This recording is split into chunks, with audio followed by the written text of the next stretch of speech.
based on preliminary conversations between the United States and Iran over the past 2 days.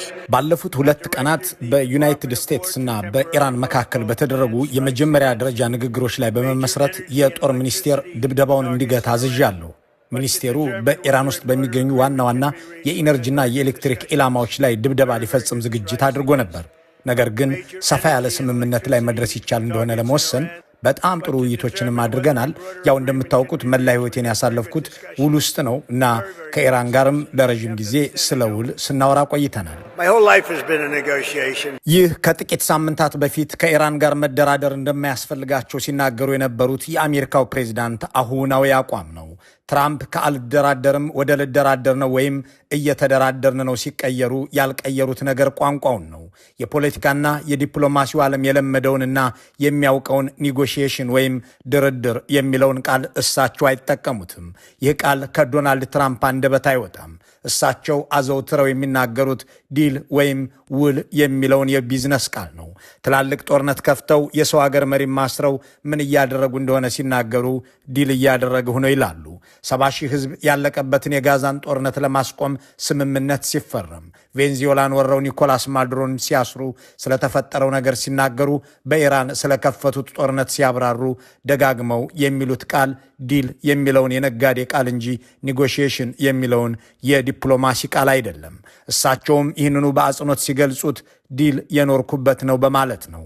ገና ከድሮ ጀምሮ ዘ አርት ኦፍ ዘ ዲል የሚል መጽሐፍ ያስነበቡት ዶናልድ ትራምፕ በእርግጥም ዲል የሚለውን ነገር ያብሮ አደጋቸው ነው ማለት ይቻላል። ጥያቄው ዲል ይሉት የደላላ ቋንቋ ከኢራን ጋር ይሰራሉ የሚለው ነው። ኢራንን ለማስገደድ እንጂ ለመደራደር ፍላጎት እንዳልነበራቸው ሲናገሩ ከርመው በኢራን ያለውን አመራር በጠቅላላ ጨርሰነዋል፣ ከማን ጋር ነው የምንደራደረው ሲሉ ሰንብተው አሁን አንድ ቁልፍ ሰው አለ፣ ከሱ ጋር እየተነጋገርን ነው ብለዋል። ሰውየው ማን ነው? ኢራናውያን ለትራምፕ የዲል መዝገበ ቃል የሚመች ፍቺ ይኖራቸዋል ወይ? በእርግጥ ኢራንና አሜሪካ እየተደራደሩ ነውን? አሜሪካ ከኢራን ጋር ስትደራደር እስራኤል እጣ ፈንታዋ ምን ይሆናል? ከኢራን ጋር መደራደር በፍጹም አይገባም ብሎ የሚያምኑት ከቴህራኑ እስላማዊ መንግስት ጋር የሚኖረው ውይይት ሁሉ እጅ ሰጥቶ የኒውክሌር ትጥቁን ፈቶ ለመበተን ከተስማማ ብቻ ነው ብሎ የተነሱት ቤንያሚን ኔታንያሁስ ስለዚህ ጉዳይ ምላሻቸው ምን ሆነ? በአሜሪካ ታሪክ የዶናልድ ትራምፕን አይነት ወዳጅ እስራኤል አግኝታ አታውቅም የሚሉት ኔታንያሁ ከባራክ ኦባማ ጋር ያኮራረፋቸውን የኢራን ድርድር እንደነበር አይሸሽጉትም። ጥያቄው አሁንስ የሚለው ነው። ዶናልድ ትራምፕ ከኢራን ጋር ዲል ውስጥ መሆናቸውን በተናገሩ ወቅት የ5 ቀናት ቀነ ገደብ አስቀምጠዋል። ቴልአቪቭ በዚህ እንዳልተደሰተች የሚጽፉ ሰዎች በእርግጥ ኔታንያሁ በትራምፕ ተከዱ ሲሉ በመጠየቅ ላይ ናቸው። ፕሬዚዳንት ትራምፕ ከኢራን ጋር ወደ ንግግር እንደማይገቡ ለሳምንታት ሲናገሩ ቆይተው በመጨረሻ ዲል የሚለውን ካርዳቸውን ይዘው ወጥተዋል። ይህ እንዲሆን ያደረገው ነገር ምንድን ነው? የኢራን አይበገሬነት፣ የሆርሙዝ መዘጋትና የነዳጅ መወደድ ወይስ የአሜሪካ ስትራቴጂካዊ ማፈግፈግ? ነገሩን ኢራኖች እንዴት ይመለከቱታል? በተደጋጋሚ በአሜሪካ ተክደናል፣ ድርድር ተብለን ተጠርተን ወረራ ተከፍቶብናል የሚሉት የእስላማዊ አገዛዝ ሰዎች በእርግጥ በትራምፕ የዲል ማዕቀፍ ውስጥ ሊታቀፉ ይችላሉን? በእርግጥ የመካከለኛው ምስራቅ ጦርነት በሰላም ስምምነት መቋጨት ይችላል ወይ? በእነዚህ ጥያቄዎች ዙሪያ የሚያጠነጥነውን ጥንቅራችንን ለመቀጠል ለደቂቃዎች አብራችሁን ቆዩ። And we don't even know their leaders. Look, all of their leaders are dead. ልብ በሉ፣ መሪዎቻቸው ሁሉ ተገድለዋል። ከማን ጋር እንደምንነጋገር እንኳን አናውቅም። የመጀመሪያውን የአመራር ቡድን አስወገድ ነው። ቀጥሎ ሁለተኛው ቡድን መሪ ለመምረጥ ተገናኘ። 88 ሆነው ተሰባሰቡ። እነሱንም አጠፋናቸው። ሁለተኛው ቡድን ተመታ፣ በሙሉ አለቀ። በመቀጠል ሶስተኛ ቡድን ተሰባሰበ። እኔ እንደማስበው እነዚህ ለመገናኘት ትንሽ ሳይጨነቁ አይቀሩም። ተጨንቀው እንደሆነም አላውቅም። ምናልባት አልተጨነቁም ይሆናል። ካልተጨነቁ ደግሞ እብድ መሆን አለባቸው። መሪያቸው ማን እንደሆነ አናውቅም። መነጋገር የሚፈልጉ ሰዎች አሉ። እነማን እንደሆኑ ምንም የምናውቀው ነገር የለም። We have people wanting to negotiate. We have no idea who they are. ፕሬዚዳንት ትራምፕ ከአንድ ሳምንት በፊት የተናገሩት ንግግር ይህ ነው። የኢራንን መሪዎች ሁሉ በየደረጃው እንደጨረሷቸው አብራሩ። እናም መሪ በሌለበት ንግግር የለም አሉ። ከዚያ ቀጥሎ ያለው ንግግራቸው ግን መወያያ ነበር። ኢራንን ማን እየመራት እንደሆነ አላውቅም ሲሉ፣ በእርግጥ እነዚያ የዓለምን ጓዳ ጎድጓዳ ያውቃሉ የሚባልላቸው የአሜሪካ ደህንነት ተቋማት አለቃ ናቸውን? እንዴት የኢራንን አመራር አያውቁም ተብሎም ለትችት አጋልጧቸው ሰንብቷል። እሳቸው ግን እንዲያ ብለዋል። ከኢራን ጋር ተኩስ የማቆም ፍላጎት የሌላቸው መሆኑን ደጋግሞ ለመነጋገር ቢፈልጉ እንኳን መሪ የሌላቸው መሆናቸውን አንስተው የንግግር ነገር በሩ የተዘጋጋ ስለመሆኑ ጠቁመው ነበር። እስከ ባለፈው አርብ ድረስ አቋማቸው ይኸው ነበር። የኢራንን መሪዎች ጨርሰናቸዋል፣ የጦር መሠረተ ልማታቸውን አፈራርሰነዋል፣ ለምን ብለን እንነጋገራለን ሲሉ ነበር። የተኩስ አቁም ማድረግ አልፈልግም። ታውቃላችሁ፣ እስኪ ያስቡት፣ ሌላኛውን ወገን በትክክል እየደመሰሳችሁ ባለበት ሁኔታ የተኩስ አቁም ታደርጋላችሁ እንዴ? እነሱ የባህር ኃይል የላቸው፣ የአየር ኃይል የላቸው፣ ምንም አይነት መሳሪያ የላቸውም፣ ጸረ አውሮፕላን የላቸውም፣ ራዳር የላቸውም። መሪዎቻቸውም በየደረጃው ተገድለዋል። ይህንን ሁሉ ያደረግን ሰዎች ስለምን ተኩስ ስለማቆም እንነጋገራለን፣ እንወስናለን? ይህንን ንግግር እስከ ባለፈው አርብ ምሽት ድረስ ሲናገሩ የነበሩት ዶናልድ ትራምፕ አቋማቸውን ቀይረው ብቅ ብለዋል። ትናንት ማለዳ በሰጡት ማብራሪያ ከኢራን ጋር እሳቸው ዲል ወደሚሉት ንግግር እንደገቡ ገልጸዋል። ራሳቸው ደወሉልኝ፣ አነጋገርኳቸው ብለዋል። የተኩስ አቁም አላደርግም ሲሉ እንዳልነበርም ሊደበደቡ የነበሩ የኃይል ማመንጫዎች ከጥቃት እንዲተርፉ ትዕዛዝ ሰጥቻለሁ ብለዋል። ነገሩን ገፋና ሰፋ አድርገው ሲያብራሩትም ኢራኖች ለመነጋገር በጣም ጉጉ ናቸው፣ ኒውክለር አንታጠቅም፣ ሁሉንም ነገር እንተዋለን ብለውኛል በማለት እየደመሰስኩት ነው ባሉት አካል ተለምነው ተኩስ ማቆማቸውን ገልጸዋል። ነገሩ በኢራን መንግስት በኩል የዶናልድ ትራምፕ ፈጠራ ነው ተብሎ ውድቅ ተደርጓል። የቴህራኑ አገዛዝ ከአሜሪካ መንግስት ጋር የተደረገ አንዳችም ንግግር የለም ብሏል። ስለ ጉዳዩ ሲናገሩ የተደመጡት የእንግሊዙ ጠቅላይ ሚኒስትር በበኩላቸው ትራምፕ ከኢራን ጋር በሚስጥር ሲደራደር እንደነበረ አውቅ ነበር፣ የጀመረውን ይግፋበት፣ ጥሩ ነው ብለዋል። አሁን ጥያቄው ፕሬዚዳንት ትራምፕ ዲል የሚሉትን የንግግር ቋንቋ ይዘው ብቅ ለማለትና ለመነጋገር ዝግጁ እንደሆኑ ለማሳወቅ ያስገደዳቸው ምክንያት ምንድን ነው የሚለው ነው። ስለ ጉዳዩ የጻፉና የተናገሩ አዋቂዎች የተለያየ ሰበብ አለ ይላሉ። የኢራን ባለስልጣናት ከትራምፕ ጋር ቀጥተኛም ሆነ ቀጥተኛ ያልሆነ ግንኙነት የለም፣ ስለ ንግግር ማውራትም የጀመሩት እንዳሉት የተጀመረ ነገር ስላለ አይደለም፣ ኢላማዎቻችን በምዕራብ እስያ የሚገኙ የኃይል ማመንጫዎችን ሊያካትቱ እንደሚችሉ ሰምተው ነው፣ እናም ፕሬዚዳንት ትራምፕ አፈግፍገዋል ብለዋል። ኢራን የሆርሙዝ መስመርን በ48 ሰዓታት ውስጥ እንድትከፍት ካለበለዚያ ግን የኃይል ማመንጫዎቿን እንደሚያወድሙ ዝተው የነበሩት ዶናልድ ትራምፕ ትዕዛዛቸው ባስቀመጡት ቀነ ገደብ አልተከናወነላቸውም። ይልቁንም ቀነ ገደቡ ከማለቁ ቀደም ብለው ከኢራን ጋር በጣም ጥሩና ውጤታማ ውይይት ማድረጋቸውን ጠቅሰው በዚያ በትሩዝ ገጻቸው ላይ ጽፈዋል።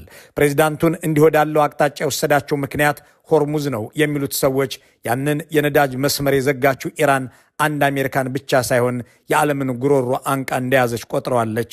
እናም አሜሪካን የማስገደጃ ትክክለኛ መሳሪያዋም አድርገዋለች ይላሉ።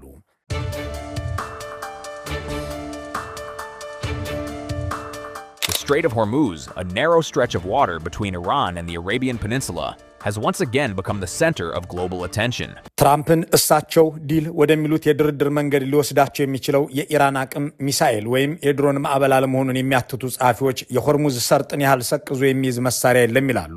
የአልጀዚራው ያሽራጅ ሻርማ ስለ ጉዳዩ ሲጽፍ ሆርሙዝ የትራምፕን እቅድ ሁሉ ዝብርቅርቅ ያደረገች ሰርጥ ነች ይላታል። ቴህራን ዓለም ከሚፈልገው የነዳጅና የተፈጥሮ ጋዝ አቅርቦት 1/5ኛው በሚያልፍበት ጠባብ የውሃ መስመር ሆርሙዝ ላይ የጣለችው እገዳ የነዳጅ ዋጋን ሰማይ ጠቀስ እንዲሆን አድርጎታል። ይህ ዓለም አቀፍ የኢኮኖሚ ድቀትን የመቀስቀስ ስጋት አለው የተባለለት የኢራን እርምጃ በትራምፕም ሆነ በአጋሮቻቸው ላይ ጫና እየፈጠረ ሄዷል። ለዚህም የኢራን ጫና የትራምፕ አስተዳደር ሁለት መላዎችን ዘይዶ ቀርቦ ነበር። አንደኛው የሩሲያ ነዳጅ ከማዕቀብ ተላቆ ወደ ገበያ እንዲገባ ማድረግ ሲሆን፣ ሁለተኛው ደግሞ በመርከቦች ላይ እየተጓጓዘ ያለው የራሷ የኢራን ነዳጅ ወደ ዓለም ገበያ እንዲሰራጭ መፍቀድ ነው።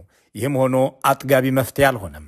እናም ቅዳሜ ዕለት ትራምፕ በ48 ሰዓታት ውስጥ የሆርሙዝ መስመር ካልተከፈተ የኢራንን የኃይል ማመንጫ ጣቢያዎች ደብዛቸውን እንደሚያጠፉ ዝተው ነበር። ከዚያ በፊት ባለው ቀን ደግሞ አሜሪካ በኢራን ውስጥ የምታካሄደውን ወታደራዊ ዘመቻ እያጠናቀቀች ነው ብለው ተናግረው ነበር። እንዲህ ያለውን ሁኔታ ነው ሻርማ የትራምፕን እቅድ ያዘበራረቀች ሰርጥ ሲል ሆርሙዝን የጠራት። ጂኦግራፊ እንዲህ አድርጎ በሚዋጋበት በዚህ የኢራን አሜሪካ እስራኤል ጦርነት ላይ ሆርሙዝ ዶናልድ ትራምፕን ዲል ወደሚሉት መድረክ እንዲመራቸው እያደረገ ስለመሆኑ በሚዘገብበት በዚህ ወቅት ኢራኖች ግን አሜሪካን ማመን ቀብሮ ነው ያሉ ይመስል የተጀመረ ድርድር የለም፣ ዋሽንግተንን አምነን አንደራደርም ያሉት ገና ጦርነቱ በተጀመረ ሰሞን ነው። የውጭ ጉዳይ ሚኒስትሩ አባስ ከጦርነቱ ዋዜማ ከአሜሪካ ጋር ሲደረግ የነበረውን ድርድር የሚመሩ የኢራን ከፍተኛ ሹም ናቸው። አሁን ዶናልድ ትራምፕ ያሉትን ጉዳይ አጣጥለው እየተደረገ ያለው ውይይት አንዳችም ድርድር የለም ብለዋል። ከልምዶቻቸው ተነስተው ሲናገሩም እነዚህ ሰዎች ጋር ተማምኖ ለመነጋገር አዳጋች ነው ካሉ ሰነበቱ። ኑ እንደራደር ብለው ጠርተውን ተስማምተናልን ብለን ስናስብ እነሱ ጦርነት ከፍተው ይወጉናል ብለው ምሬታቸውን ገልጸዋል። the question of talking with Americans or negotiation with Americans once again. ከዚህ በኋላ ከአሜሪካ ጋር ለድርድር መቀመጥ የሚባል ነገር የሚታሰብ አይመስለኝም። እኛ ከአሜሪካ ጋር ስለመደራደር ስናስብ ምርር ያለን ምንድነው ትዝ የሚለን? ባለፈው ዓመት ሰኔ ላይ ለድርድር ተቀምጠን ነበር። በድርድሩ ላይ ያለን ወጉን ወረሩን። ዘንድሮ ደግሞ አይ ይህስ እንዳምነው አይደለም የተሻለ ነገር ነው ያለው ብለውን ሊያሳሙንን ሞከሩ። አሁን እንዳምነው አንወጋችሁም፣ ኑ እንነጋገር፣ የኢራንን የኒውክሌር ጉዳይ በሰላም እንፍታው ብለው ተማጸኑን። እሺ ብለን ሄድን። ከ3 ዙር ድርድር በኋላ የተሻለ መግባባት ላይ ደረስን። ግን ርባን አልነበረውም። ከድርድሩ ሳንነሳ አጠቁን። ከዚህ በኋላ ከአሜሪካ ጋር መደራደር የሚባለው ነገር አጀንዳችን ይሆናል ብዬ አላስብም። የኢራን ቁጥር 1 ዲፕሎማት የሆኑት የውጭ ጉዳይ ሚኒስትሩ የአገራቸው አቋም እንዲህ ያለ መሆኑን ቢያሳውቁም ፕሬዚዳንት ትራምፕ ግን ስማቸውን ካልጠቀሷቸው አንድ የኢራን ተደማጭ ሰው ጋር ድርድር እያደረግሁ ነው ብለዋል። ያ ሰው አዲሱ ጠቅላይ መሪ ሙጅታባ ናቸው ወይ ተብለው ሲጠየቁ እኛ እንዲህ ያለ ሰው አናውቅም፣ ይህንን የምትሉትን ሰው ከቶ አላውቀውም እያሉ ካጣጣሉ በኋላ የሆነ ከፍ ያለ ቦታ ላይ የሚገኝ ሰው ብለዋል። እስኪ ስሙን ንገሩን ሲባሉ ደግሞ እንዲገደል ስለማልፈልግ ማንነቱን አልነግራችሁም ሲሉ በፈገግታ መልሰዋል። በዚያ በኢራን ውስጥ ይህንን ኃላፊነት የሚፈልግ ሰው የለም የሚለውን በአጽንኦት የተናገሩት ትራምፕ አይሆንም ሲሉት የቆዩትን ድል እንደጀመሩት ሲናገሩ የኢራን መንግስት የተለመደ የአሜሪካ ፕሬዚዳንት ውሸት ነው ሲል አጣጥሎታል። ጉዳዩ በእስራኤል ተጎትተው ገቡበት የሚባለውን ጦርነት ፕሬዚዳንት ትራምፕ ቴልአቪቭን ጥለው ከኢራን ጋር ይደራደራሉ ወይ የሚለው ነው።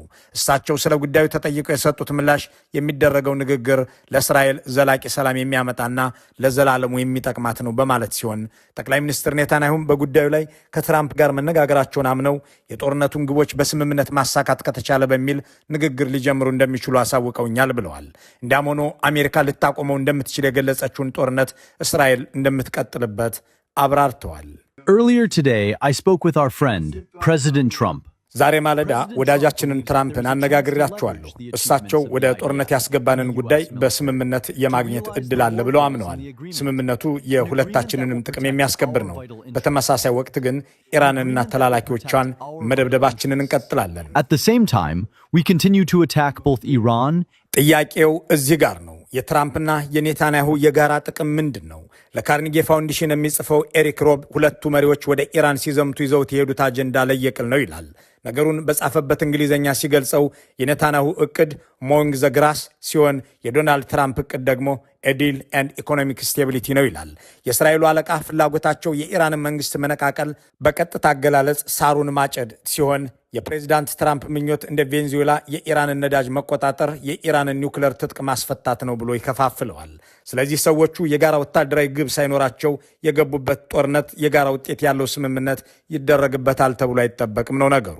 አሜሪካና እስራኤል ተባብረው ወደ ኢራን ከመዝመታቸው አስቀድሞ በነበሩት ቀናት በኦማን አመቻችነት በስዊዘርላንድ ዋሽንግተንና ቴህራን ለድርድር ተቀምጠው በነበረ ጊዜ ቴልአቪቭ ብስጭት ላይ ነበረች የሚሉ ሰዎች ኔታንያሁ ያላቸውን አቋም ይተነትናሉ።